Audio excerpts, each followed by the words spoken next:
إن الحمد لله نحمده ونستعينه ونستغفره ونعوذ بالله من شرور أنفسنا ومن سيئات أعمالنا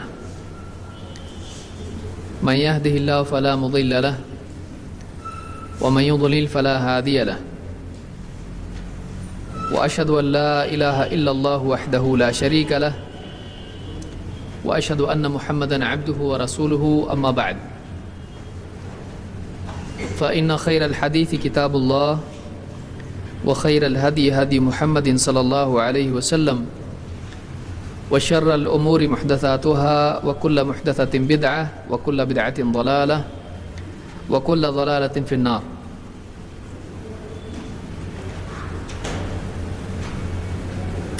آج کے درس میں بعض فقہی اصطلاحات ہم دیکھیں گے.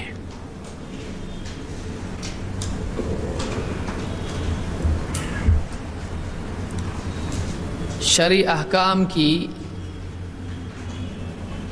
دو قسمیں ہیں. کون کون سی؟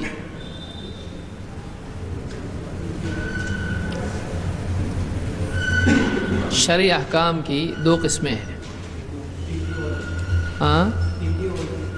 فقہی وضعی. فقہی ہے پہلا، تکلیفی. پہلی قسم ہے وہ احکام جو تکلیفی ہیں، الاحکام التکلیفیہ، اور دوسری وضعی. وضعی تکلیفی میں کتنے احکام آتے ہیں؟ 5. کیسی تقسیم کریں گے اس کی؟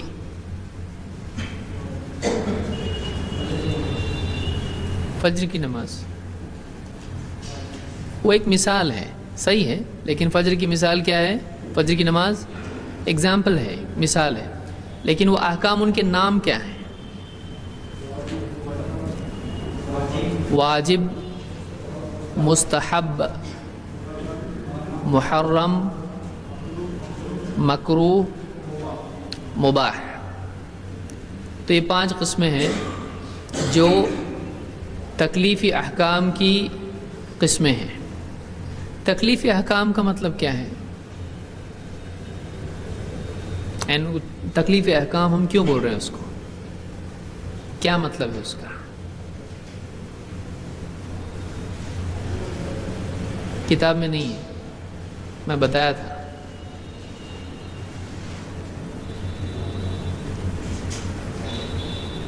یاد ہے؟ نہیں. بندے کو کچھ چیزوں کا مکلف کر دیا گیا ہے، کرنے کے اعتبار سے، رکنے کے اعتبار سے، یا اختیار کے اعتبار سے. 3 اعتبار سے اس کو مکلف بنایا گیا ہے. اسی لیے ہم نے کیا کہا تھا پچھلے درس میں کہ اعمال کو آپ تقسیم کریں گے تو کتنی قسموں میں تقسیم ہوں گے؟ اس کے باہر جا سکتا ہے کوئی عمل؟ آپ بتا سکتے ہیں ان کے باہر؟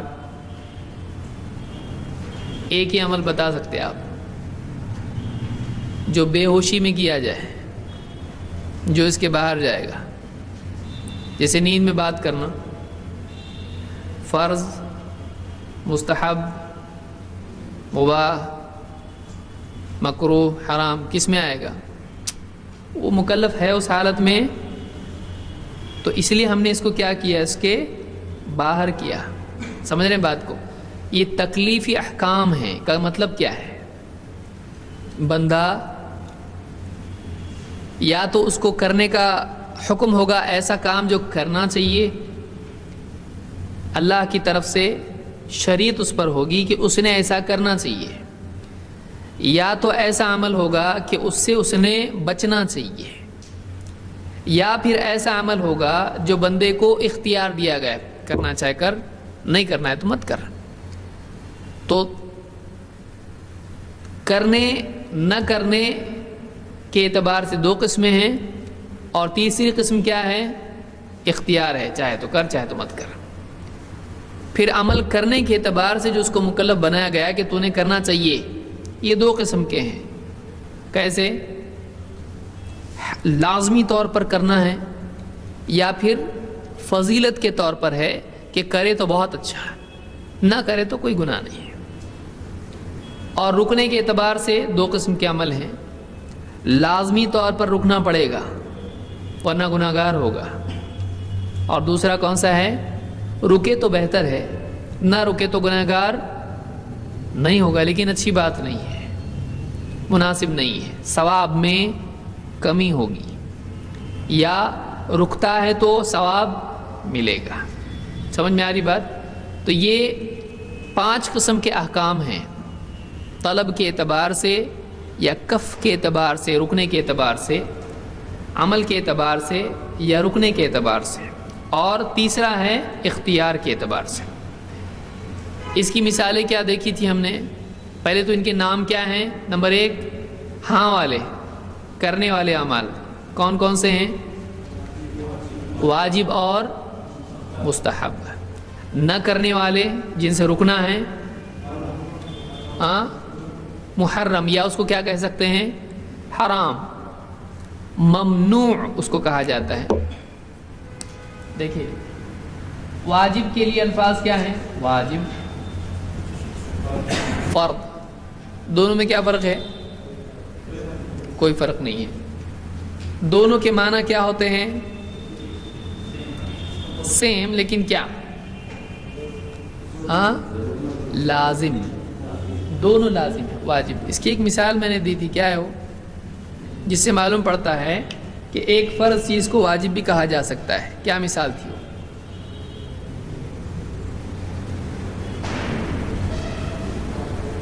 سب پڑھ گیا ہے، دکھ رہا ہے ایک دم.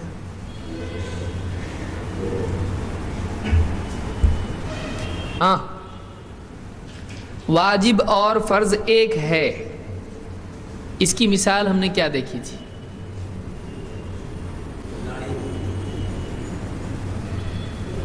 کیا کسی حدیث میں داڑھی کو واجب یا فرض کہا گیا ہے؟ ہاں، لیکن یہاں ہم یہ دیکھ رہے ہیں کہ جو حکم دیتے ہیں وہ لازم ہو جاتا ہے، یہ ایک الگ بات ہوئی.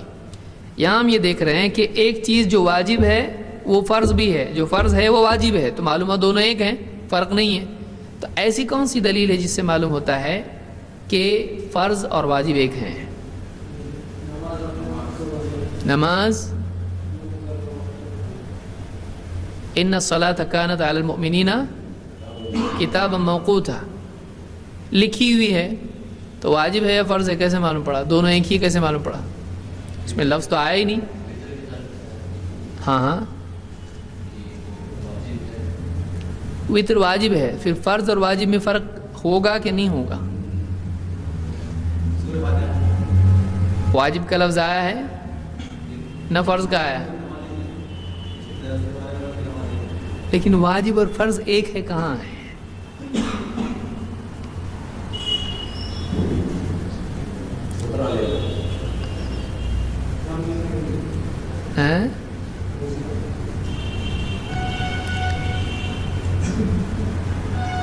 حدیث میں میں نے بتایا تھا اذا جاوز الختان الختان فقد وجب الغسل. جب ختان سے تجاوز کر جائے تو غسل کیا ہو جاتا ہے؟ واجب. تو میں نے مثال دی تھی کہ جو لوگ فرق کرتے ہیں واجب اور فرض میں، وہ کیوں کرتے ہیں؟ کس بنیاد پر کرتے ہیں؟ کیا بولتے ہیں فرض کیا ہے اور واجب کیا ہے؟ فرض وہ ہے جو قرآن سے ثابت ہے، اور واجب وہ ہے جو حدیث سے ثابت ہے، دلیل ظنی سے ثابت ہے، بولتے ہیں نا. تو اب یہاں پر قرآن میں غسل آیا ہے کہ نہیں آیا؟ جنابت کے لیے بیوی سے صحبت کیا کسی آدمی نے، غسل فرض ہے کہ واجب ہے؟ قرآن میں بھی ہے وہ. تو قرآن میں ہے کا مطلب کیا ہو گیا؟ فرض ہے. لیکن وہی حدیث میں اس کو کیا کہا جا رہا ہے؟ واجب ہے.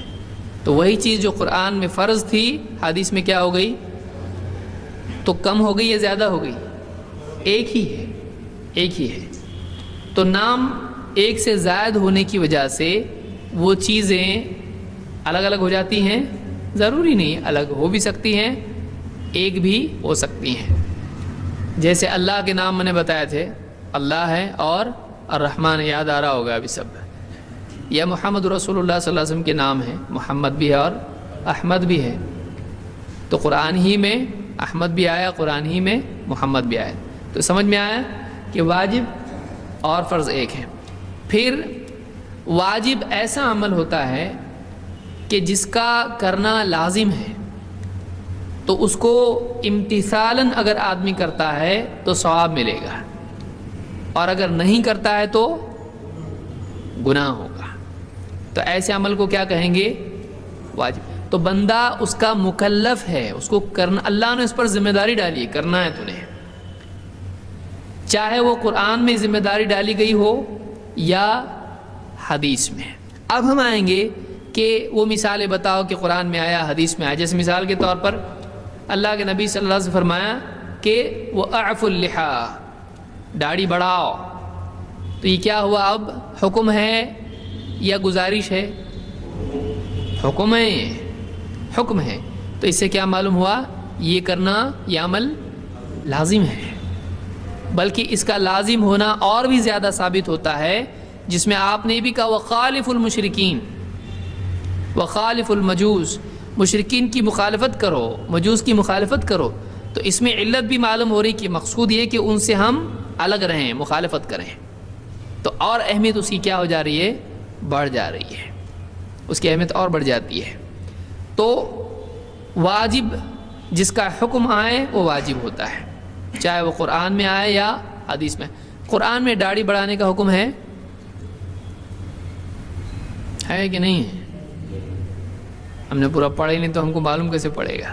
قرآن میں نہیں ہے، قرآن میں داڑھی بڑھانے کا حکم نہیں۔ اگرچہ داڑھی کا ذکر ہے، موسیٰ علیہ السلام نے اپنے بھائی ہارون علیہ السلام کی داڑھی پکڑ کے کھینچے، لیکن اس میں یہ ذکر نہیں کہ داڑھی بڑھاؤ، ایسا حکم نہیں ہے۔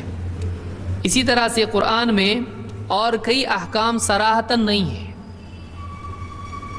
ایک حکم ہے کہ جو کچھ رسول تم کو دیں اسے لے لو۔ تو اس کے بعد رسول صلی اللہ علیہ وسلم اگر کسی چیز کا حکم دیتے ہیں تو کیا ہو جائے گا؟ وہ بھی لازم ہو جائے گا۔ دوسری چیز کیا ہے واجب کے بعد؟ مستحب۔ مستحب میں بھی امر ہو سکتا ہے۔ امر کے معنی ہے حکم کے، امر کے معنی حکم کے ہوتے ہیں۔ تو مستحب میں کسی چیز کو کرنے کے لیے کہا جا سکتا ہے، لیکن وہ لازمی طور پر نہیں ہوتا ہے، وہ ترغیب کے انداز میں ہوتا ہے کہ تم ایسا کرو تو بہت اچھا ہے۔ جیسے اللہ کے نبی صلی اللہ علیہ وسلم نے فرمایا عبداللہ ابن عمر رضی اللہ تعالیٰ سے کہ اس شخص کی طرح نہ ہو جانا جو رات میں قیام اللیل کرتا تھا پھر اس نے چھوڑ دیا۔ تو معلوم ہوا کہ اس کو کیا کرنا چاہیے؟ قیام اللیل کرنا چاہیے کہ نہیں کرنا چاہیے؟ لیکن کیا ہے لازم ہے؟ کیوں نہیں لازم؟ ہاں، حکم نہیں دیے۔ تو پھر میں نے دوسری حدیث بھی پچھلے ہفتے بتائی تھی، فَأَوْتِرُوا يَا أَهْلَ الْقُرْآنِ، اے اہل قرآن، قرآن والو، قرآن کے جاننے والو، پڑھنے والو، وطر پڑھا کرو، یعنی رات کی نماز پڑھا کرو۔ تو اس میں تو حکم آ گیا، اب واجب ہو گیا؟ نہیں، ایک دم بلینک آئی ہے قوم پوری آج، یہ پچھلا ہی درس چل رہا ہے۔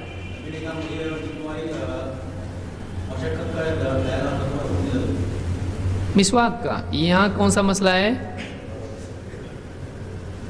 تہجد کی نماز کا۔ تو تہجد کی نماز تو فرض ہو گئی نا پھر جب حکم دیا تو، ہاں تو وتر واجب ہو گئی۔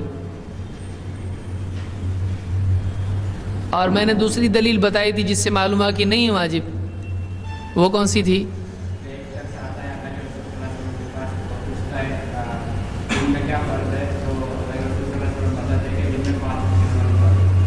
اس نے پھر کیا پوچھا؟ اس کے علاوہ اور کچھ ہے کیا؟ آپ نے کیا جواب دیا؟ الا ان تطوع، الا ہے کہ تو اپنی طرف سے پڑھ۔ تو معلوم ہوا کہ 5 نمازوں کے علاوہ نمازیں کیا ہیں؟ تطوعات ہیں، نوافل ہیں۔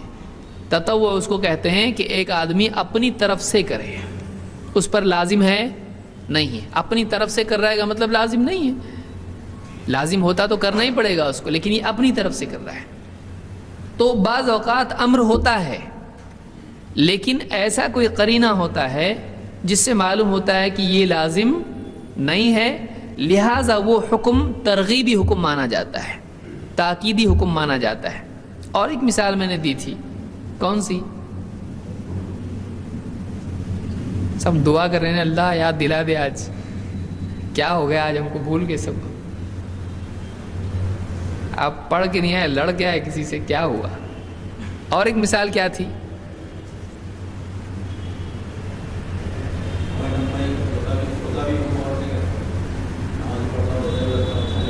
یہ بھی دلیل تھی اس میں کہ اللہ کے نبی صلی اللہ علیہ وسلم نے کہا کہ میں سوتا بھی ہوں اور، لیکن اس کی تردید بھی ہم نے کی تھی. کیسے؟ رات کے ایک حصے میں سو کر دوسرے میں پڑھ سکتے ہیں جیسا کہ آپ کا معمول تھا، تو اس سے چھوڑنے کی دلیل ملتی ہے تہجد کے. بہرحال آگے بڑھتے ہیں ہم لوگ. تو پہلی چیز ہے واجب اور دوسری ہے مستحب. اس میں ایک اور دلیل میں نے دی تھی وتر کے اعتبار سے کہ وتر کو رات میں کون سی نماز بناؤ. اب یاد آیا پورا ایک دم اچانک. وتر کو آخری نماز بناؤ، تو اس سے کیا ہو گیا؟ وہ حکم ہے لہذا لازم ہونا چاہیے. لیکن لازم نہیں ہونے کی دلیل کیا ہے؟ آپ نے 2 رکعتیں اس کے بعد بھی پڑھیں، جس سے معلوم ہوا کہ اگر ایسا لازم ہوتا تو آپ اس کے برخلاف نہیں کرتے، کیونکہ شریعت آپ کے لیے بھی ہے، سوائے ان چیزوں کے جہاں بتائیں کہ میرے لیے خاص ہے. ٹھیک ہے، اس کو یاد رکھیں. تو طلب کے اعتبار سے ہم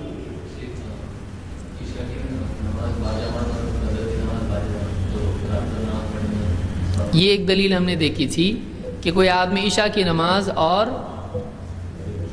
فجر کی نماز اگر جماعت سے پڑھ لے تو اس کو پوری رات عبادت کا ثواب ملتا ہے، یعنی اگر وہ نہیں بھی کرے تو اس کو ثواب ملتا ہے. تو یہ خود ایک دلیل ہے اس بات کی کہ رات کی نماز لازم نہیں ہے. تو واجب اور مستحب 2 چیزیں ہم نے دیکھی. واجب وہ ہے جس کا کرنا لازم ہے، اور مستحب وہ ہے جس کا کرنا لازم نہیں ہے لیکن اس کی ترغیب دی گئی ہے، اس پہ ثواب ملتا ہے. ٹھیک ہے. پھر نہ کرنے والے اعمال کے اعتبار سے بندہ کس چیز کا مکلف ہے؟ ایک تیسری چیز کیا ہے اس میں؟ محرم یا حرام. حرام ممنوع، یعنی اس کو نہیں کرنا ہے، منع ہے، وہ اس کو محظور بھی کہتے ہیں. محظور جس سے بچنا چاہیے. تو تیسری چیز ہے محرم یا حرام، جس کا بندہ مکلف کیا گیا ہے. ایسی چیز جس سے اللہ یا اس کا رسول منع کر دے تو اس چیز سے رکنا کیا ہو جاتا ہے؟ لازم ہو جاتا ہے.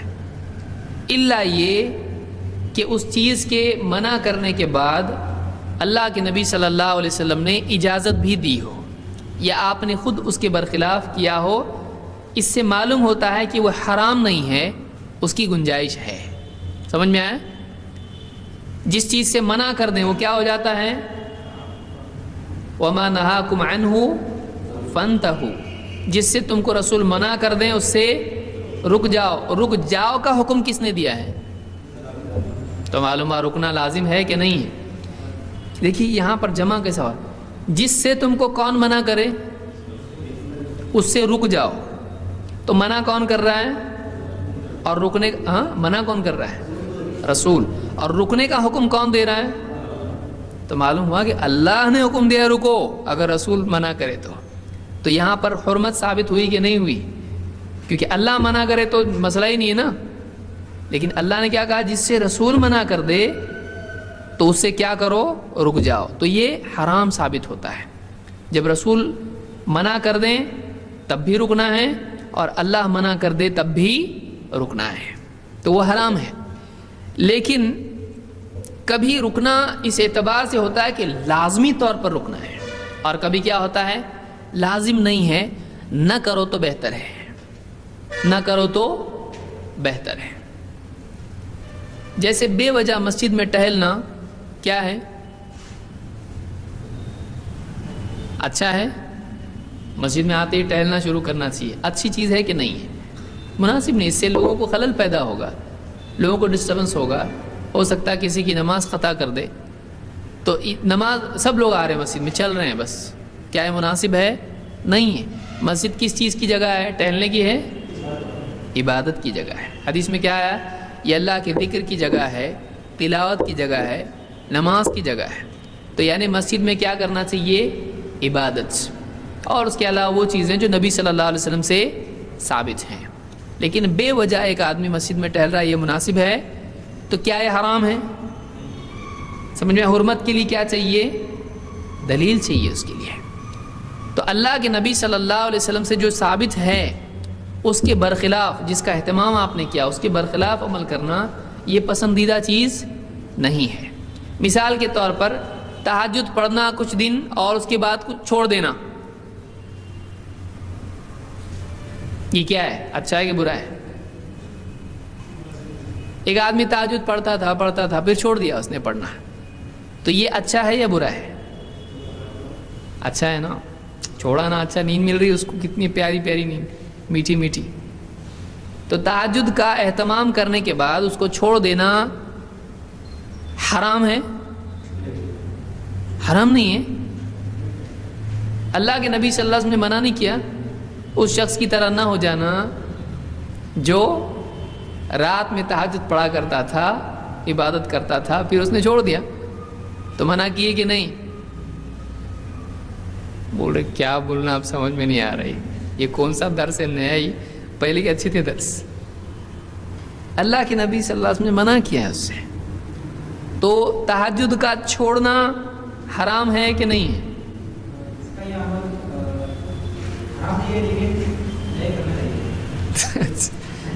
حرام نہیں ہے لیکن محرم ہے، صحیح ہے،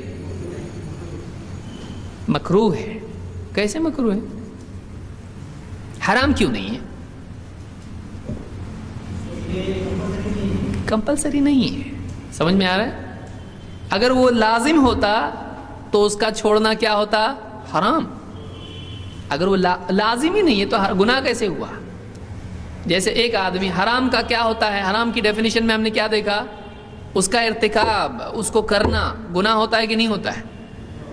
مطلب تہجد چھوڑا تو کیا ہوگا؟ اس کو گناہ ہوگا؟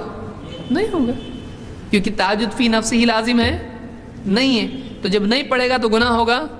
نہیں ہوگا۔ لیکن یہاں کہا جا رہا ہے کہ اس شخص کی طرح نہ ہونا جو تہجد کا اہتمام کرتا تھا پھر چھوڑ دیا اس نے، تو معلوم ہے کہ اگرچہ فرض نہیں ہے اور اس کا چھوڑنا حرام نہیں ہے لیکن ناپسندیدہ ہے۔ تو کچھ چیزیں ایسی بھی ہوتی ہیں کہ جو حرام نہیں ہوتی ہیں لیکن کیا ہوتی ہیں؟ ناپسندیدہ۔ سمجھ میں آ رہا ہے؟ تو ایک ایسی چیز ہے جو ناپسندیدہ ہے لیکن حرام نہیں ہے، لیکن اچھا نہیں، مناسب نہیں ہے۔ اسی لیے اللہ کے نبی صلی اللہ علیہ وسلم کی ایک حدیث میں آپ نے فرمایا من حسن اسلام المرء ترکہ ما لا یعنیہ، آدمی کے اسلام کی خوبی یہ ہے کہ وہ ایسی چیزوں کو چھوڑ دے جن سے اس کا کوئی واسطہ نہیں ہے۔ غیر ضروری چیزیں کرنا مناسب ہے اس کے لیے، چھوڑ دینا بہتر ہے اس کے لیے، اور ان کو کرنا کیا ہے؟ مناسب نہیں ہے۔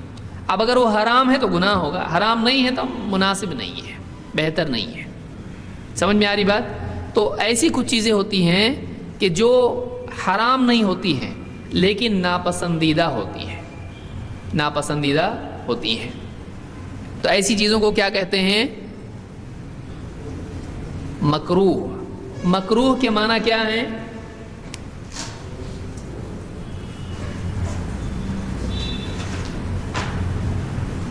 مکروہ، بہت سارے لوگ کیا بولتے ہیں؟ مکرور۔ مکرور نام کا کوئی لفظ اس میں اصول فقہ میں نہیں آتا ہے۔ مکرور یہ مکروہ ہے، مکروہ کریہ سے، اس پر سے لفظ ہے کراہت، مجھ کو فلاں چیز سے بہت کراہت ہوتی ہے۔ بچے کی ناک بہہ رہی ہے، دیکھ کر کیا ہوتا ہے آپ کو؟ بہت خوشی ہوتی ہے نا؟ کیا ہوتی؟ کراہت ہوتی ہے۔ گندگی دیکھ کر آدمی کو نفس اس کو جی پسند نہیں کرتا ہے، ناپسندیدہ۔ اور کراہت بہت سنگین بھی ہو سکتی ہے، ناپسندیدگی، بہت سیریس بھی ہو سکتی ہے۔ جیسے سب سے سیریس چیز کیا ہے؟ سب سے سیریس ناپسندیدہ چیز کیا ہے آپ کے نزدیک؟ طلاق. آپ کے نزدیک پوچھ رہا ہوں. شرک. اللہ کے نزدیک سب سے ناپسندیدہ چیز کیا ہے؟ شرک ہے. اسی لیے قرآن میں اللہ نے اس کو کل ذالک کان سیئہ عند ربک مکروہا کہا ہے. حرام چیزوں کا تذکرہ کیا اللہ نے، کہا یہ سب چیزیں اللہ کے نزدیک بہت بری اور ناپسندیدہ ہے، مکروہ ہیں. تو کبھی کوئی چیز بہت سیریسلی بھی ناپسندیدہ ہو سکتی ہے، لیکن اصطلاح میں فقہا مکروہ ایسی چیز کے لیے استعمال کرتے ہیں جو حرام نہ ہو. سمجھ میں آیا؟ اصطلاح میں کون سی اصطلاح میں؟ فقہ کی اصطلاح میں. ہم کون سے اصول دیکھ رہے ہیں؟ فقہ کی اصطلاح میں فقہا مکروہ کا اطلاق،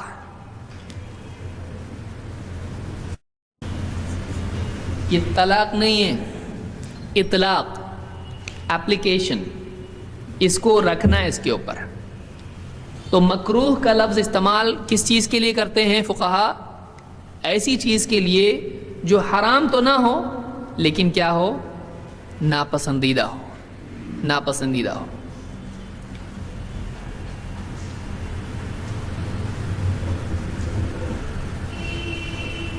جیسے مثال کے طور پر ایک آدمی یعنی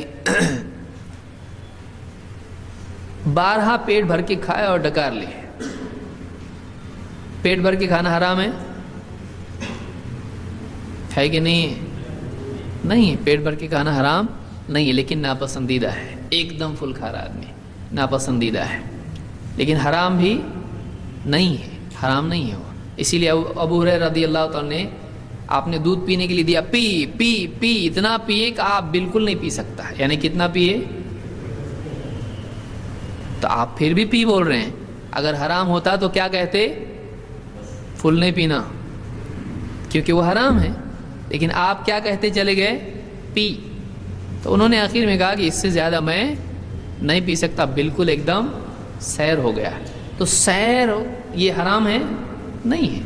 لیکن آپ نے ایک شخص سے کیا کہا جب ڈکار لی؟ تو کہا کہ ہم سے اپنی ڈکار کو دور رکھو، اس لیے کہ بہت سارے دنیا میں بھر پیٹ کھانے والے آخرت میں بھوکے رہیں گے. تو یہ ناپسندیدہ چیز ہے اور ہمیشہ کا عادی ہونا اس کا یہ ایک دم سخت معاملہ ہے. سمجھ میں آیا؟ اس کو یاد رکھیں. تو ایسی کئی چیزیں ہیں جو مکروہ ہوتی ہیں، ناپسندیدہ ہوتی ہیں. تمباکو مکروہ ہے کیا؟ بہت سارے لوگوں کو کیا بولتے ہیں؟ تمباکو نا مکروہ ہے. وہ تو مکروہ ہے نا، ایک دم لائٹ کیا ہو جاتی ہے؟ ڈم ہو جاتی ہے. حرام نہیں ہو. تمباکو حرام ہے یا مکروہ ہے؟ حرام ہے. اور سگریٹ، بیڑی، سگریٹ، تمباکو، حقہ، گٹکا، سب کے سب خبیث چیزیں ہیں. یہ خبیث چیزیں ہیں. یہ طیبات میں سے نہیں ہے، یہ خبائث میں سے ہیں. تو یہ حرام ہے اور ان کا نقصان گورنمنٹ کی بھی سمجھ میں آ رہا ہے، کچھ علماء کی سمجھ میں نہیں آ رہا ہے. کتنے علاقوں میں اس کو گورنمنٹ حرام کر رہی ہے، سمجھ میں آ رہا ہے، لیکن یہ سمجھ میں نہیں آ رہا کیوں نہیں حرام نہیں ہے. اتنا اس کی مضرت اتنی زیادہ ہے کہ جس کی وجہ سے گورنمنٹ بھی اس کو حرام کر رہی ہے. تو چوتھی چیز مکروہ ہے، ایسی چیز جو حرام نہ ہو لیکن ناپسندیدہ ہو. نمبر 5 مباح. مباح، مباح اس چیز کو کہتے ہیں جس میں کرنا اور نہ کرنا برابر ہو. کرنے پر ثواب نہیں اور نہ کرنے پر کوئی پکڑ گناہ نہیں. کیا تو بھی برابر ہے، نہیں کیا تو بھی برابر ہے. تو ایسی چیز کو کیا کہتے ہیں؟ مباح. جیسے شربت پینا، شراب نہیں، شربت. عربی میں شربت کے لیے کیا لفظ ہے؟ شراب. اور اردو میں شراب کا مطلب کیا ہوتا ہے؟ عربی میں کیا لفظ ہے اردو کی شراب کے لیے؟ خمر. ہاں، لیکن پینے کی چیز کو عربی میں کیا کہتے ہیں؟ شراب. تو ہر پینے کی چیز کیا ہوتی ہے؟ شراب حلال حرام کوئی بھی چیز ہو، پینے کی چیز شراب ہوتی ہے، لیکن جو وائن جس کو ہم کہتے ہیں عربی میں اس کو کیا کہتے ہیں؟ خمر، خمر اس کو کہتے ہیں۔ تو شربت پینا کیا ہے؟ فرض ہے، مستحب ہے، حرام ہے، مکروہ ہے، کیا ہے؟ مباح ہے۔ شربت پینے سے جنت ملتی ہے، ایسا کچھ ہے؟ شربت پینے سے 2 رکعت ثواب ملتا ہے نماز کا، شربت پینا بہت، شربت پیا کرو، کچھ ہے ایسا؟ کچھ بھی نہیں ہے۔ تو کوئی آدمی شربت پیتا ہے اگر، اس کا اختیار ہے، پیے نہ پیے برابر ہے اس کے لیے۔ اور محرم کا شربت پینا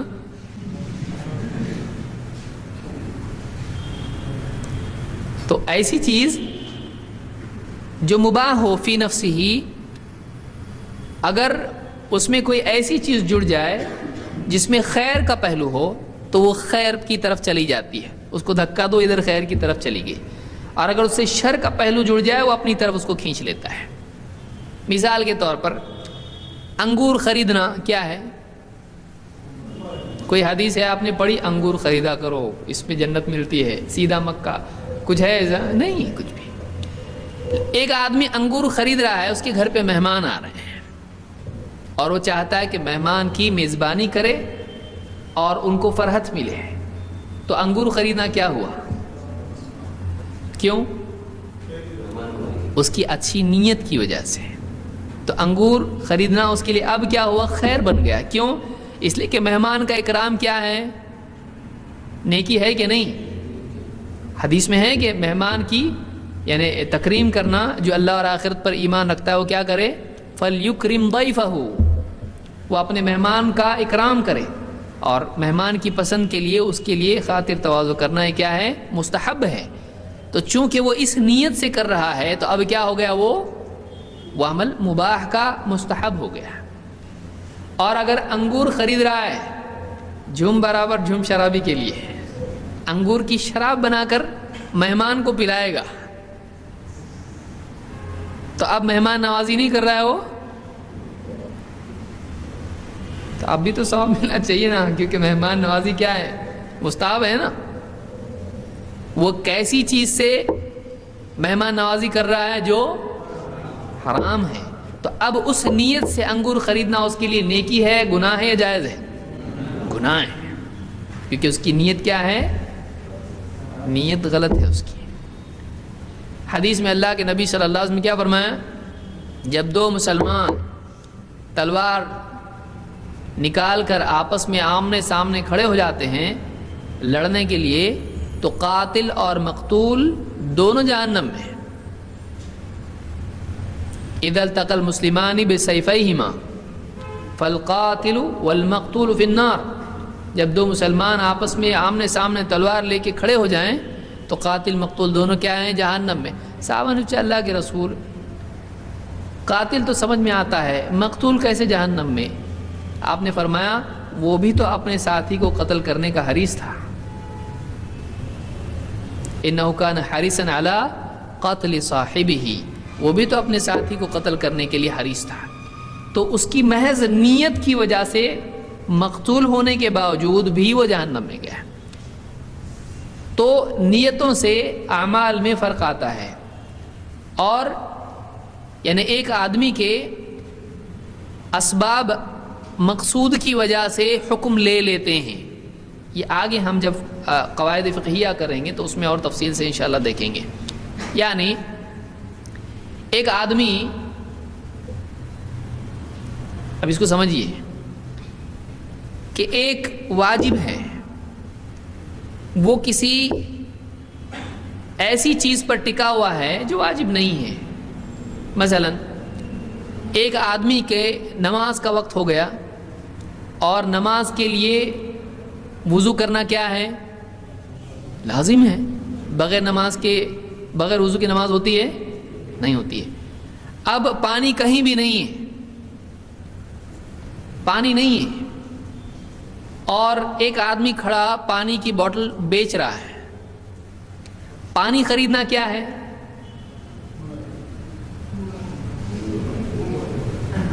گناہ ہے؟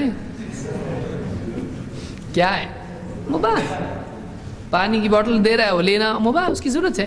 لیکن اب نماز کا وقت ہو چکا ہے، پانی کہیں نہیں ہے اور سامنے پانی بک رہا ہے، تو اب وہ پانی خریدنا اس پر کیا ہو گیا؟ واجب. کیونکہ اس کے بغیر نماز نہیں ہوگی، اس کے بغیر وضو نہیں ہوگا اس کا، اور وہ ممکن ہے اس کے لیے کیونکہ اللہ نے پانی سے وضو کرنے کا حکم دیا ہے. تو اب وہ وہاں بک رہا ہے، وہ خریدنا اس پر کیا ہو گیا؟ لازم ہو گیا. سمجھ میں آیا کہ کوئی واجب اگر کسی چیز پر ٹکا ہوا ہو، اس کے بغیر وہ نہیں پورا ہو سکتا ہے تو وہ چیز بھی واجب ہو جاتی ہے. جیسے حج کو جانا ہے اور پلین کے علاوہ کوئی اور طریقہ نہیں ہے اور مال ہے، تو پلین کا ٹکٹ نکالنا اس کے لیے کیا ہو گیا؟ اور ویسے پلین کا ٹکٹ نکالنا کیا ہے؟ مباح. سمجھ میں آ رہی بات؟ تو اس طرح سے بعض اوقات ایک مباح چیز واجب کا مرتبہ حاصل کر لیتی ہے اور ایک مباح چیز مستحب کا مرتبہ حاصل کر لیتی ہے. جیسے مثال کے طور پر تہجد کے لیے، رات میں جاگنے کے لیے الارم لگانا کیا ہے؟ مباح ہے رات میں لیکن تہجد کے لیے جاگنا اگر کوئی ذریعہ نہیں اس کے پاس اور قطعاً اس کو معلوم ہے نہیں اٹھتا اس کے بغیر وہ، تو الارم لگانا تہجد کے لیے اس کے لیے کیا ہے؟ فرض ہے نا، مستحب ہے. کیونکہ تہجد خود کیا ہے؟ تو مستحب کا سبب، یقینی سبب کیا ہو جاتا ہے؟ مستحب. سمجھ میں آ رہا کہ نہیں آ رہا؟ کیونکہ کئی جوابات آ رہے تو میں گھبرا رہا ہوں یہاں پہ کہ کیا ہو رہا ہے، یہ باہر ہی چل رہا ہے تو اندر کیا چل رہا ہوگا. اور اگر کسی کو یقین ہے کہ وہ الارم کے بغیر فجر کی نماز کے لیے نہیں اٹھے گا، تو اب اس کے لیے الارم لگانا کیا ہوگا؟ لازم ہو جائے. سمجھ میں آ رہی بات کہ اس کے بغیر کوئی سبب نہیں میرے پاس، تو وہ اس کے لیے لازم ہو جائے گا. تو بعض اوقات یعنی ایک مباح چیز مستحب کا یا واجب کا حکم لے لیتی ہے اور ایک مباح چیز حرام کا بھی حکم لے لیتی ہے. اگر ایک چیز سے حرام میں پڑنے کا یقینی ذریعہ ہے تو وہ چیز کیا ہو جاتی ہے؟ فی نفسی ہی حرام ہو جاتی ہے. اسی میں سے سد الذریعہ کا اصول علماء نے ذکر کیا ہے. سد الذرائع. اب دیکھیے مثال کے طور پر اللہ تعالیٰ نے آدم یقینی سبب ہونا چاہیے، یہ نہیں کہ گمان پہ کچھ بھی بولنا شروع کر دے آدمی کہ واقعی ایسا ہوگا. جیسے آدم علیہ السلام کو اللہ نے کیا کہا؟ وَلَا تَقْرَبَا هَذِهِ الشَّجَرَةَ فَتَكُونَا مِنَ الظَّالِمِينَ. اس پیڑ کے قریب مت جانا ورنہ تم کیا ہو جاؤ گے؟ ظالم ہو جاؤ گے. تو پیڑ میں سے کھانے کے بعد وہ نقصان جو ہونا تھا وہ ہوا. فَأَكَلَا مِنْهَا فَبَدَتْ لَهُمَا سوآتُهُمَا. جب انہوں نے پیڑ سے کھایا، قریب جاتے ہی نقصان نہیں ہوا، جب اس کے قریب گئے اس کا پھل توڑا کھایا، اور شیطان نے بھی کیا کروایا؟ بس پیڑ کے قریب جا کے کھڑے رہو، کہا اس میں سے کھاؤ. اصل کھانے کا معاملہ تھا، نقصان جو ہونے والا تھا اس کا پھل کھانے سے ہونے والا تھا. تو اللہ نے حکم کیا دیا تھا؟ قریب مت جاؤ اس کے. کیوں؟ اس لیے کہ قریب جاؤ گے تو پھر اس کا پھل کھانے سے بچ نہیں سکو گے، پھل کھاؤ گے.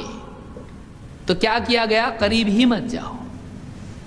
تو یہ کیا ہے؟ سد ذریعہ ہے.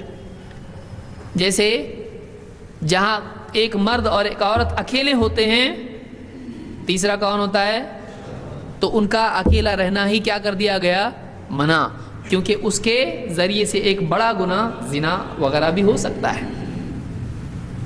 تلک حدود اللہ فلا تقربوها. یہ اللہ کی حدیں ہیں، تم ان کے قریب مت جاؤ. تو بعض اوقات ایک ایسا عمل ہوتا ہے جو فی نفسی ہی مباح ہوتا ہے، لیکن اس کے ذریعے سے ایک آدمی یقینی طور پر گناہ میں جا سکتا ہے، تو اس پر بھی کیا حکم لگتا ہے؟ وہی حکم لگتا ہے جو حرام کا حکم ہے. یقینی سبب اپنے نتیجے کا حکم لیتا ہے، یہ اصول ہے. بہرحال اس کو آگے اور تفصیل سے ہم دیکھیں گے انشاءاللہ. تو 5 چیزیں ہم نے دیکھی آج. یہ کون کی چیزیں کیا ہیں؟ کون سی کیٹیگری میں جا رہی ہیں؟ ہاں، تکلیفی. کیا بہت تکلیف ہو رہی اس سے؟ کیا ہے تکلیفی؟ تکلیفی احکام ہیں. تکلیفی احکام کیوں بول رہے ہیں ہم؟ ان کو دوسرا نام کیوں نہیں دے رہے اس کو؟ بندہ اس کا کیا ہے؟ یعنی بندے پر یہ چیزیں ڈالی گئی ہیں، کر مت کر، چاہے تو کر چاہے تو مت کر. اس اعتبار سے یس نو تیری مرضی، تین اعتبار سے ہیں. ہاں والے لازم غیر لازم مستحب، اور نہ والے حرام اور ناپسندیدہ. اور ایک بیچ میں بچ گیا، وہ کون سا ہے؟ چاہے تو کر چاہے تو مت کر. تو اس اعتبار سے جو تکلیفی احکام ہیں وہ کتنے ہیں؟ 5. اب ہم آتے ہیں دوسرے احکام کی طرف، جن کو کہتے ہیں وضعی احکام. وضع کا مطلب ہوتا ہے رکھنا، رکھنا. وضع وضعی احکام کیا ہیں؟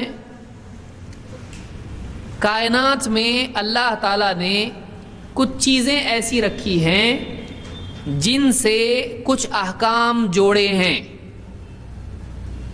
کائنات میں انسان کے اندر یا انسان کے باہر کچھ ایسی تبدیلیاں، کچھ ایسی حالتیں ہیں کہ اللہ تعالیٰ نے ان کے ساتھ شرعی احکام کو جوڑا ہے. جیسے کسی چیز کا کرنا کسی چیز پر ٹکا ہوا ہے، ایسا ہو تو ایسا کرو، یا کسی چیز سے کوئی چیز رکاوٹ ہے، ایسا ہو تو ایسا مت کرو. تو ایسی چیزوں کو کیا کہتے ہیں؟ ایسے احکام، ان کو کیا کہیں گے؟ وضعی احکام.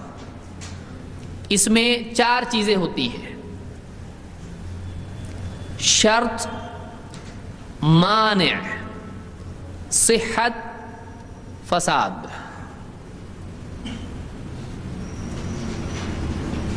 کیا ہے؟ شرط اور مانع. یہ ہو گیا سبب کے اعتبار سے، اور رزلٹ کے اعتبار سے کیا ہے؟ صحت، فساد. اب تھوڑا ہم ڈیٹیل میں اس کو دیکھیں گے. شرط اور معنی یہ 2 چیزیں ہیں. شرط اس کو کہتے ہیں کہ جس کے بغیر ایک عمل پورا نہیں ہو سکتا ہے، صحیح نہیں ہو سکتا ہے. معنی اس چیز کو کہتے ہیں کہ اگر وہ ہے تو عمل صحیح نہیں ہوگا. ڈیٹیل ہم دیکھتے ہیں. مغرب کی نماز سورج ڈوبنے کے پہلے پڑھ سکتے ہیں. روزہ سورج ڈوبنے سے پہلے افطار کر سکتے ہیں؟ نہیں کر سکتے ہیں. تو سورج کا ڈوبنا مغرب کی نماز کے لیے کیا ہو گیا؟ شرط ہو گیا. اگر سورج ڈوب گیا تو مغرب کی نماز پڑھنا ہے.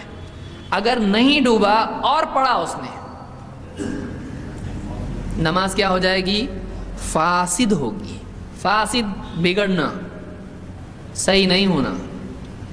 تو اگر شرط پوری نہیں کی تو عمل کیا ہو جاتا ہے؟ فاسد ہو جاتا ہے. سمجھ میں آیا؟ دوسری مثال، نماز کے لیے ایک آدمی ہے، استنجا کے لیے گیا، وضو باقی رہتا اس کا. اب نماز پڑھنا ہے تو کیا کرنا پڑے گا اس کو؟ وضو کا. بیوی سے جنابت اس نے کیا، یعنی اس سے صحبت کیا، جنابت کی حالت میں وہ ہے. اب اس نے کیا کرنا ضروری ہے نماز کے لیے؟ تو غسل اس کے لیے شرط ہے نماز کی. اگر وہ غسل کے بغیر نماز پڑھتا ہے، نماز ہوگی؟ نماز کیا ہو جائے گی؟ فاسد ہو جائے گی. تو ایسی چیز جس کے بغیر ایک عمل صحیح نہیں ہوتا ہے، اس کو اس عمل کی کیا کہتے ہیں؟ شرط کہتے ہیں. جیسے مثال کے طور پر ہم نے دیکھا نماز کے لیے وضو کیا ہے؟ شرط عمل کے باہر ہوتی ہے. سمجھ میں آیا؟ شرط عمل سے پہلے ہوتی ہے کہ یہ ہے تو عمل کریں گے. وضو نماز کے اندر ہے کیا؟ اللہ اکبر کر رہا ہے، کر سکتا؟ نماز سے پہلے، وہ باہر ہے نماز کے. تو وہ شرط ہے. سورج کا ڈوبنا نماز کے اندر نہیں ہے، وہ باہر ایک چیز ہے جو اس سے جڑی ہوئی ہے، اس پر ڈیپینڈ ہے نماز. تو سورج کا ڈوبنا یعنی وقت کا ہونا، اللہ نے نماز کو کیسے فرض کیا ہے؟ ان الصلاۃ کانت علی المؤمنین کتابا موقوتا، نماز ایمان والوں پر ان کے اپنے اوقات میں فرض ہے. معلوم ہوا کہ وقت ہوا تو نماز ہوگی، نہیں تو نہیں ہوگی. تو کوئی آدمی وقت سے پہلے نماز پڑھ لے تو ہوگی. اقم الصلاۃ لدلوک الشمس، سورج ڈھلے گا تو ظہر کی نماز ہے، نہیں تو نہیں. طہارت ہے تو نماز ہے. قبلہ رخ اگر نہیں ہے تو نماز ہوگی. ہاں، فولی وجہک شطر المسجد الحرام، اللہ نے حکم دیا ہے. تو یہ نماز کے لیے کیا ہے؟ یہ شرط ہے. تو نماز کے لیے یا کسی بھی عمل کے لیے شرائط ہیں. یہ حالت ہو جائے تو تم نے یہ کرنا ہے. اگر وہ شرط پائی جائے تو وہ عمل لازم ہو جاتا ہے. سمجھ میں آیا کہ جو حکم اللہ کا ہے، فرض اگر کوئی حکم ہے تو وہ شرط پائی جائے تو وہ عمل بھی کیا ہو جاتا ہے؟ لازم. جیسے ایک آدمی ہے، غریب آدمی ہے، اس پر زکوٰۃ ہے. زکوٰۃ فرض ہے کیا اس کو؟ غریب آدمی ہے، اس کے پاس مال و دولت نہیں ہے، تو اس کے پاس چونکہ مال نہیں ہے اس لیے زکوٰۃ اس پر فرض نہیں ہے. لیکن اس کے پاس اتنا مال آ گیا کہ نصاب کو پہنچتا ہے، اتنے درہم، اتنے دینار، یا جو بھی مال اس کے پاس آ گیا، پراپرٹی بن گئی اس کی. تو اب اس پر جب مال آ گیا، نصاب اس کا پورا ہو گیا، تو اب زکوٰۃ بھی کیا ہو گئی اس پر. تو نصاب کا پورا ہونا زکوٰۃ کے لیے کیا ہے؟ شرط ہے. ایک آدمی کے پاس مال نہیں ہے اور مسجد حرام تک پہنچنے کے وسائل نہیں ہیں، تو ایسے آدمی پر حج فرض ہے. لیکن اب راستے کی استطاعت ہے، راستے کی استطاعت ہے، حج کی طاقت ہے. اب حج کیا ہو گیا اس کے اوپر؟ جب تک کہ طاقت نہیں تھی حج فرض تھا نہیں. وہ شرط ہے اس کے لیے، استطاعت شرط ہے اس کے لیے. سمجھ میں آیا؟ یہ ہو گیا شرط کرنے کے اعتبار سے کہ یہ ہوگا تو یہ ہو جائے گا. لیکن کیا شرط صرف ایک ہوتی ہے؟ شرط کئی ہو سکتی ہیں. جیسے مثال کے طور پر نماز کے لیے وقت کا ہونا کیا ہے؟ اور یعنی وضو کا ہونا طہارت شرط ہے. اب ایک آدمی وضو تو کیا لیکن وقت نہیں ہوا، مغرب کی نماز کے پہلے ہی وضو کر کے پڑھ لیا، تو اس نے شرط پوری کی کہ نہیں نماز کی؟ ایک پوری کی دوسری نہیں کی. تو چلتا ایک پوری کی تو آدھی نماز ہوئی آدھی نہیں ہوئی، ایسا ہوتا. اگر ایک بھی شرط رہ جائے تو عمل صحیح نہیں ہوتا ہے، وہ عمل کیا ہو جاتا ہے؟ تو دو چیزیں ہم نے دیکھی، صحیح اور فاسد. صحیح اور فاسد، چاہے عبادات ہوں یا معاملات ہوں. دو قسم کی چیزیں ہوتی ہیں، ایک ہوتی ہیں عبادات، دوسرے معاملات. ڈیلنگس، بندے اور بندے کی معاملات، چاہے وہ تجارت ہو یا نکاح وغیرہ کا معاملہ ہو، وہ معاملات میں جاتا ہے. عبادات نماز، روزہ، حج وغیرہ ہے جو اللہ سے ہی جڑے ہوئے ہیں. معاملات بندوں سے جڑے ہوئے ہیں. جیسے نکاح میں اگر ولی کی اجازت نہیں ہے تو نکاح ہوگا لا نکاح الا بولی، ولی کی اجازت کے بغیر نکاح نہیں. تو ولی کی اجازت نکاح کے لیے کیا ہے؟ شرط ہے. اگر نکاح میں ولی کی اجازت نہیں تو نکاح بھی نہیں، نکاح کیا ہو جائے گا؟ فاسد ہو جائے گا. جیسے کوئی چیز کسی کو زبردستی بیچ دی تو اس کا راضی ہونا طرفین میں یہ کیا ہے؟ یہ شرط ہے، لازم ہے. اس نے اگر نہیں پسند ہے اس کو زبردستی لو ہی بول رہا، اس کو نہیں بول رہا، وہ بولے میں نے دے دیا ہو گیا. ابھی ایسی ڈیل ہو سکتی ہے؟ نہیں. یا ایسی چیز، بہت ساری تفصیل اس میں کہ ایسی چیزیں جو معلوم ہی نہیں ہے. ایک چیز تو اس کو دیتا ہوں 5 لاکھ میں، لا ادھر، تو بتایا نہیں اس نے کیا بیچ رہا ہے. وہ ایسی شے ہے جو معلوم نہیں ہے، تو ایسی چیز بیچ سکتے ہیں نہیں. تو وہ بیع کیا ہو گئی؟ بیع، ڈیلنگ، تجارت کیا ہو گئی؟ وہ فاسد ہو گئی. سمجھ میں آ رہا ہے؟ یا سود کی ڈیلنگ کیا اس نے کہ تو اگر اتنا مجھ کو دے گا تو میں تجھ کو یہ دوں گا اس کے بدلے میں, 2 لاکھ دے میں تجھ کو 3 لاکھ اس کے دیتا ہوں, ہر مہینہ اتنا دیتا ہوں, اس طرح سے کچھ کر دیا. یہ بے کیا ہے؟ صحیح ہے؟ یہ بے فاسد ہے. ایسی بے جس میں سود ہے وہ بے خود کیا ہے؟ فاسد ہے. تو اس طرح سے چاہے عبادات ہوں یا معاملات ہوں, سمجھ میں آ رہا ہے؟ تھوڑا تھوڑا, چاہے عبادات ہوں یا معاملات ہوں, اگر ان کی تمام شرائط پوری نہیں کی جائیں تو عمل کیا ہو جاتا ہے؟ اگر ایک بھی شرط رہ جائے, 10 شرطوں میں سے 9 پوری کی اور ایک پوری نہیں کی تو عمل صحیح ہو گیا فاسد؟ وہ معاملہ بھی فاسد اور وہ عبادت بھی فاسد. تو یہ صحیح اور فاسد, ہم نے صحت اور فساد یہی ہے, صحیح ہے یا فاسد ہے. اور اس کے لیے ایک ہے کیا, پہلی چیز کیا دیکھی اس کے لیے ہم نے؟ شرط. دوسرا ہے مانع. اگر مانع موجود ہے تو وہ عبادت کی جائے تو صحیح نہیں ہوتی ہے, معاملہ کیا جائے تو صحیح نہیں ہوتا ہے. جیسے اگر عورت پر نماز 5 وقت کی فرض ہے یا نہیں ہے؟ خالی مردوں پہ یا عورتوں پہ بھی ہے؟ عورتوں پہ بھی ہے. علی المؤمنین میں عورتیں بھی آ جاتی ہیں. 5 وقت کی نماز عورتوں پر فرض ہے.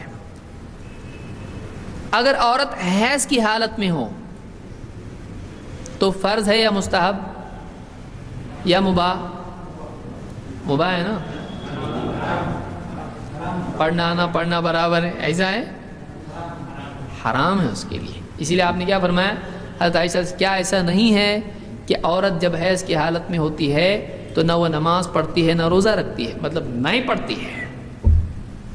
یہ نہیں کہا پڑھنا چاہے تو پڑھ لے, کوئی متقی ہو تو, کوئی بولے اللہ کی بندی ساری دنیا نہیں پڑھتی میں پڑھوں گی اللہ کی بندی, تو یہ کیا ہوا؟ یہ گناہگار ہوگی, کیونکہ حیض کی حالت میں نماز پڑھنا جائز نہیں ہے, ویسے ہی جیسے جنابت کی حالت میں نماز پڑھنا جائز نہیں ہے. سمجھ میں آ رہا ہے؟ جنابت کی حالت میں آدمی نماز نہیں پڑھ سکتا ہے. تو ایک عورت حیض کی حالت میں, تو حیض اس کی نماز کے لیے کیا ہے؟ مانع.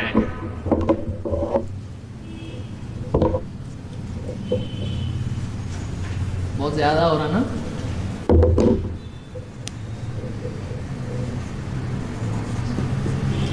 مانع کا لفظ منع سے ہے, منع آپ کو نہیں معلوم؟ تو مانع کیا ہے؟ منع کر رہا ہے وہ اس کو, رکاوٹ ہے. مانع کے معنی ہوتا ہے رکاوٹ, روکنا, کیونکہ منع میں خود رکنا ہوتا ہے, روکنا. منع کیا اس نے یعنی روکا, تو رکاوٹ. تو معنی کے معنی کیا ہوتا ہے؟ آپ بولیں گے معنی کے معنی ماں یہ الگ ہے, معنی. تو معنی کے معنی کیا ہے؟ معنی رکاوٹ. تو کچھ چیزیں ہوتی ہیں وہ آپ کے بس میں نہیں ہیں, جیسے حیض عورت پہ طاری کیا ہے اللہ نے اس کو. اب جب حیض کی حالت ہو اس وقت میں وہ نماز پڑھ سکتی ہے؟ نہیں.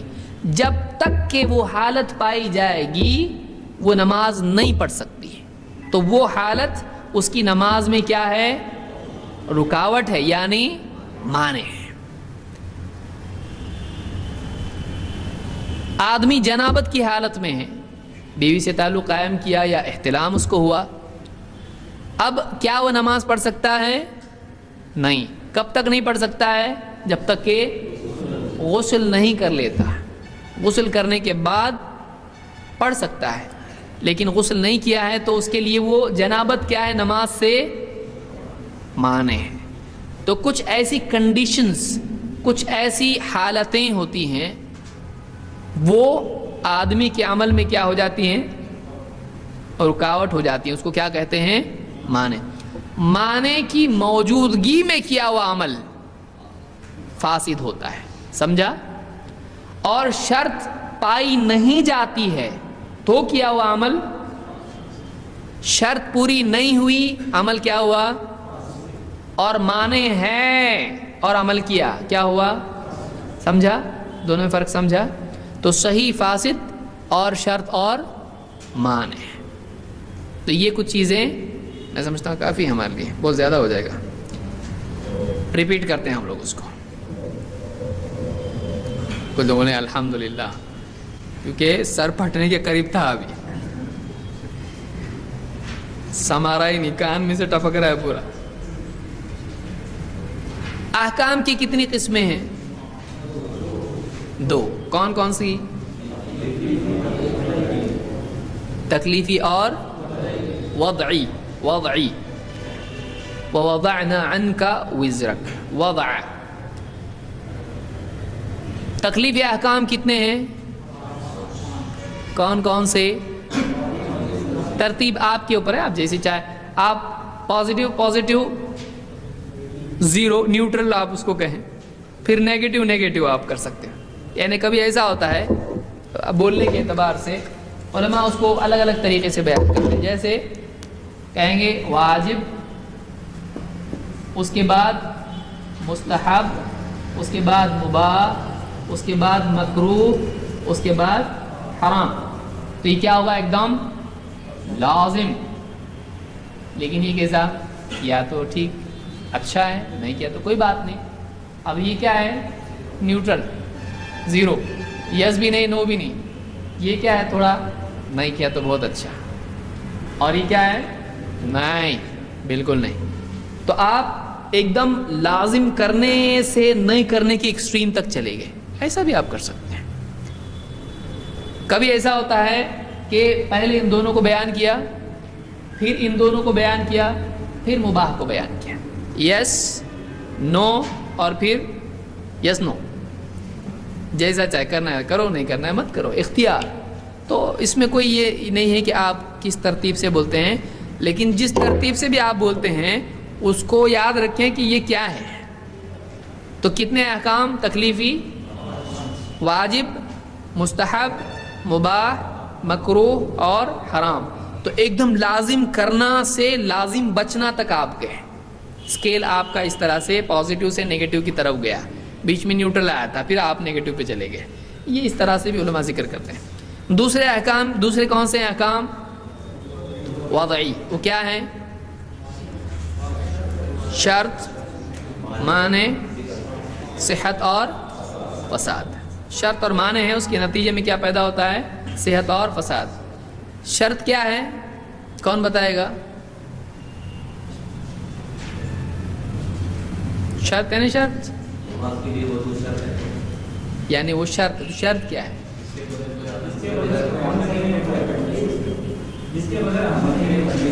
جس کے بغیر عمل صحیح نہیں ہوتا ہے. اور معنی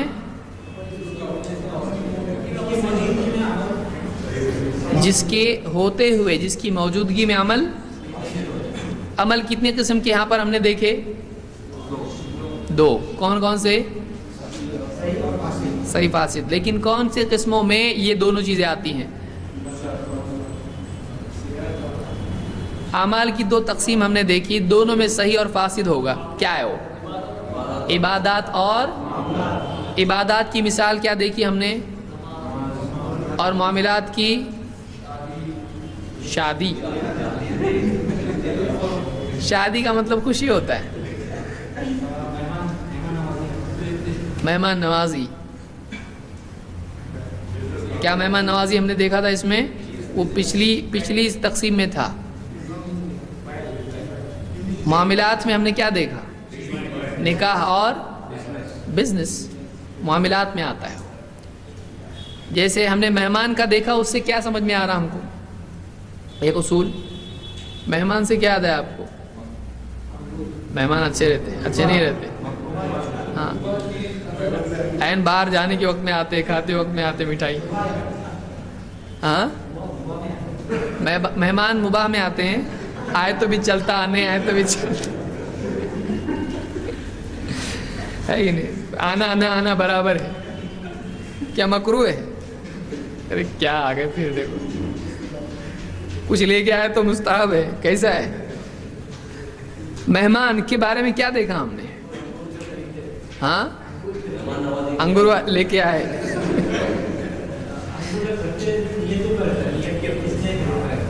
انگور پورا پورا کیا ہم نے سیکھا اس میں؟ کیا تھا وہ؟ کون بتائے گا تفصیل سے؟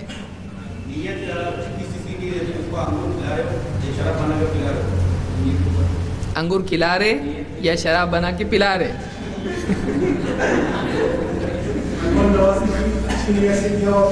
تو اس سے کیا ہوا؟ صحیح بات ہے، وہ کیا ہوا اس سے؟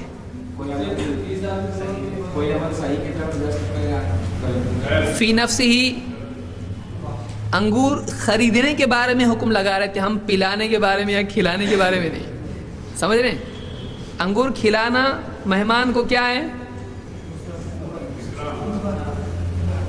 ارے بھائی مہمان کی خدمت کرنا یہ کیا ہے؟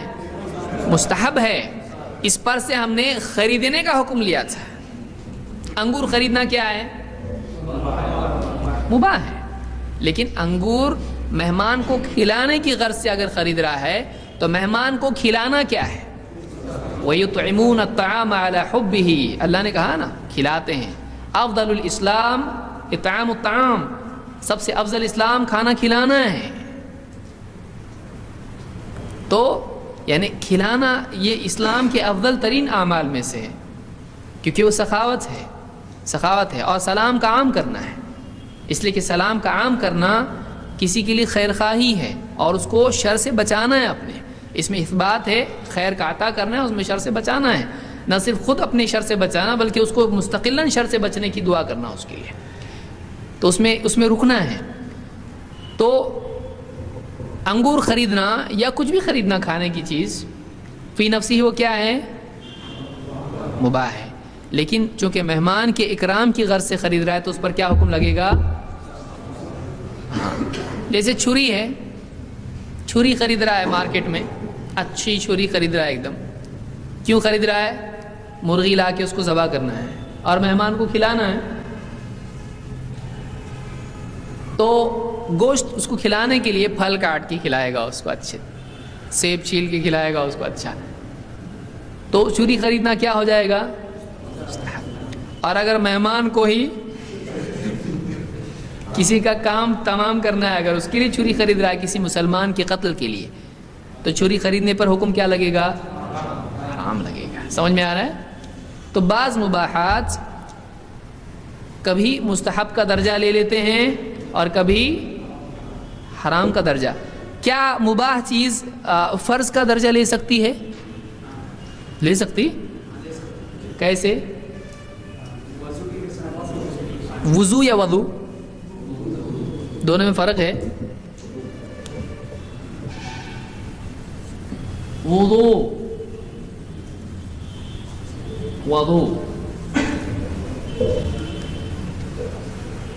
دونوں میں کیا فرق ہے؟ واو کا، ایک میں 2 بار آ رہا ہے، ایک میں 3 بار آ رہا ہے نا، صحیح بولے وہ لیکن پورا نہیں بولے۔ ہاں واو کا فرق ہے، صحیح ہے، یعنی واو کی ٹوپی کیسی ہے؟ واو کی حرکات کی بنیاد، وہ صحیح بولے ہیں لیکن وہ آدھا بولے اس لیے سب ہنس رہے ہیں۔ واو کا فرق ہے، یہ واو کیسا ہے؟ واو کے اوپر اور ایک واو دکھ رہا ہے، اور یہاں فتحہ ہے، یہاں کیا ہے؟ ضم، یہاں پیش ہے اور یہاں زبر ہے، تو یہ وضو اور وضو یہ فرق ہے اس میں، لیکن کیا ہے یہ فرق؟ وضو عمل ہے اور وضو بے عمل ہے۔ ہاں جس سے وضو کیا جائے، وضو جو ہم کرتے ہیں نماز پڑھنے کے لیے اس عمل کو وضو کہتے ہیں، جس پانی سے ہم لوگ وضو کرتے ہیں اس کو وضو کہتے ہیں۔ جیسے ہم یہ کہیں گے وضو لاؤ، مجھ کو وضو کرنا ہے، سمجھ میں آ رہا ہے؟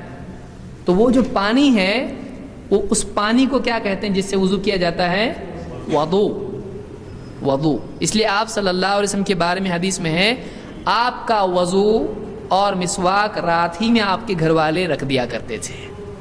تو بولیں گے وہ رات میں وضو کیسا رکھتے تھے؟ بولے رات میں رکھتے تھے یعنی سب لوگ کر کے سوتے تھے تو جاگتے ہی وضو رہا تو نیند سے تو وضو کیا ہو جاتا ہے؟ ٹوٹ جاتا ہے. تو وضو عمل ہے اور وضو کیا ہے؟ اس عمل کا ذریعہ یا اس کا پانی جو ہے یہ کیا ہے؟ وضو ہے.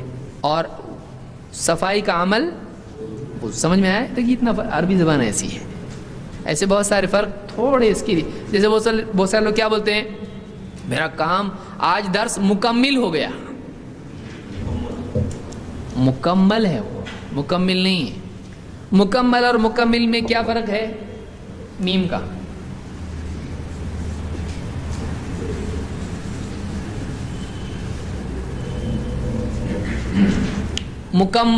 مکمل جس چیز کو کمپلیٹ کر دیا جائے, پورا کر دیا جائے, وہ چیز مکمل ہوتی ہے.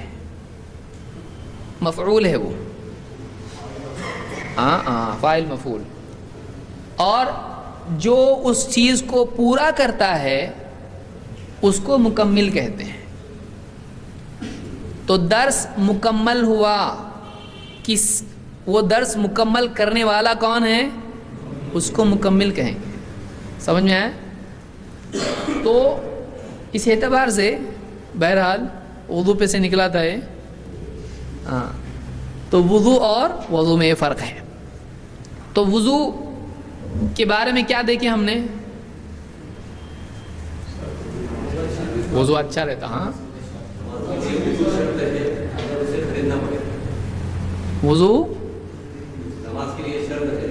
وضو کے بغیر نماز نہیں ہوگی. اس لیے کیا کرنا پڑے گا؟ ہر آدمی کو وضو کرنا پڑے گا. ٹھیک ہے. اور اس کا پانی ہر آدمی کو خریدنا چاہیے کہ نہیں؟ آپ ندی کے کنارے بھائی کوئی ہے بیچنے والا اس کو,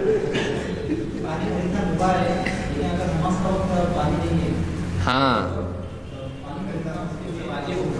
یعنی نماز کا وقت ہے, پانی موجود نہیں ہے, اور اگر ہے تو کوئی بیچ رہا ہے اس کو, بس خرید کے ہی مل سکتا ہے. تو کیا پیسہ ہونے کی صورت میں تیمم کر سکتا ہے؟ نہیں کر سکتا ہے. بولے بک رہا ہے, میں تو مٹی دکھ رہی ہے اور پانی بک رہا ہے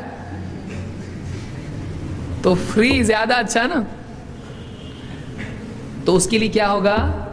واجب ہوگا کہ وہ, اور اگر اس کے پاس پیسے نہیں ہیں تو کیا اس کی قتل و غارت گری کرنا اس کے لیے جائز ہو جائے گا؟ کیونکہ چھینا و غصب کا مال جائز ہوتا ہے, اس سے عبادت بھی. اسی لیے اللہ کے نبی صلی اللہ علیہ وسلم کیا فرمایا کہ اللہ تعالیٰ ایسے غلول میں سے صدقہ قبول نہیں کرتا ہے. یعنی ایسا مال جو خیانت کا ہو اس میں سے آدمی اگر صدقہ کرے تو کیا قبول ہوتا ہے؟ تو غصب کا مال اگر آدمی صدقہ کرے تو اس کا صدقہ قبول ہوتا ہے نہیں. لہٰذا اگر اس سے وہ وضو کرے گا اس کی نماز صحیح نہیں ہے. سمجھ میں آئے؟